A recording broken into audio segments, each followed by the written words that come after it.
পেশায় তিনি একজন শিক্ষক। এর বাইরে তার অন্য একটি পরিচয় আছে সবুজের ফেরিওয়ালা নামে। গাছ রোপণ করায় তার নেশা।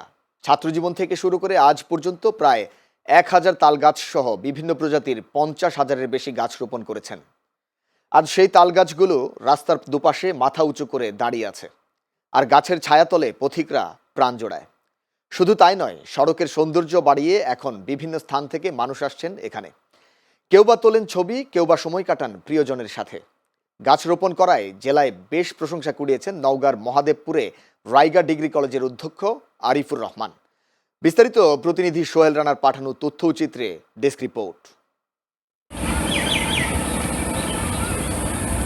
গাছ মানুষের বড় বন্ধু, সেই ভাবনা থেকেই ছাত্রজীবন থেকে শুরু করে আজ অবধি বৃক্ষরোপণ করে যাচ্ছেন অধ্যক্ষ আরিফ।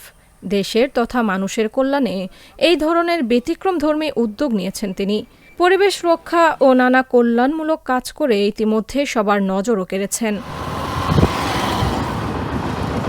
প্রতিদিন ঘুম থেকে উঠে একটি ভালো কাজ দিয়ে শুরু হয় তার দিন। এভাবেই চলছে তার দীর্ঘ সময়।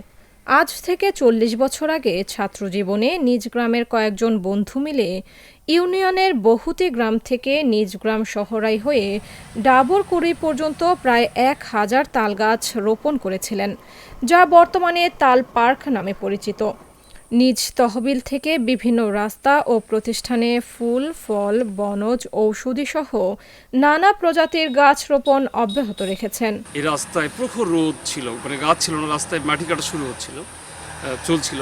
সেই সময় মনে হলো যে মাঠে যে কৃষকরা কাজ করে, তো তাদের যে হচ্ছে কি বলবো, যে বিদ্যুৎ পৃষ্ঠ হয়ে অনেকে মারা যায়, তাহলে আমরা তালের বীজ অন্তত যদি বপন করতে পারি। এবং এটা কিন্তু খুব সস্তা ছিল, কারণ সবার বাড়িতে তালের বীজ ছিল। আমরা বন্ধু বান্ধব নিয়ে সবাই একত্রিত করে সেই তালের বীজগুলো নিয়ে এসে কিন্তু লাগাইছিলাম কয়েক হাজার এবং দফায় দফায়।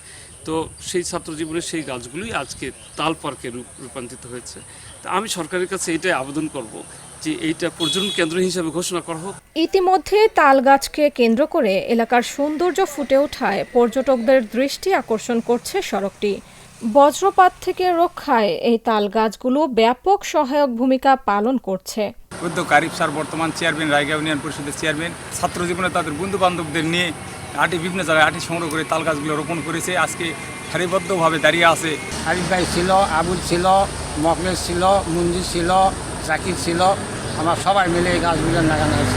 এই গাছগুলো লাগানোর ফলে আমরা গ্রামের মানুষ রোদে বৃষ্টিতে বিভিন্ন সময়ে কাজকর্ম মাঠে ঘাটে করতে হয়। এই তালের গাছগুলো বিশেষ ভূমিকা পালন করে থাকে, ছায়া দিয়ে থাকে। মাঠে কাজকাম করে যখন রোদে ক্লান্ত হয়ে যায়, বসে আসে ছায়াতে দাঁড়াই, পান্তা ভাত খাই, তখন অনেক উপকৃত হই বা আনন্দ পাই। ডাবরকুড়ি গ্রাম থেকে বাতাজি পর্যন্ত এই রাস্তার দুপাশে যে তাল গাছগুলি রয়েছে, এই তাল গাছগুলি এখন খুব সৌন্দর্যমণ্ডিত এবং এই দেখে বিভিন্ন পথচারীরা সেখানে ছবি গ্রহণ করে। সময়ের সাথে সাথে দর্শনার্থী বাড়ায় দ্রুত এই সড়কের পাশে বসার ব্যবস্থা করে দেওয়ার আশ্বাস দিয়েছেন প্রশাসন। দর্শক আকৃষ্ট হয়ে প্রচুর লোকজন আসে, সেক্ষেত্রে আমাদের রোড সেফটির বিষয়টা দেখা খুব জরুরি। ওখানে যদি বেশি লোক সমাগম ঘটে তাহলে কিন্তু আপনার মাথায় রাখতে হবে যে দুর্ঘটনার একটা সম্ভাবনা থাকে।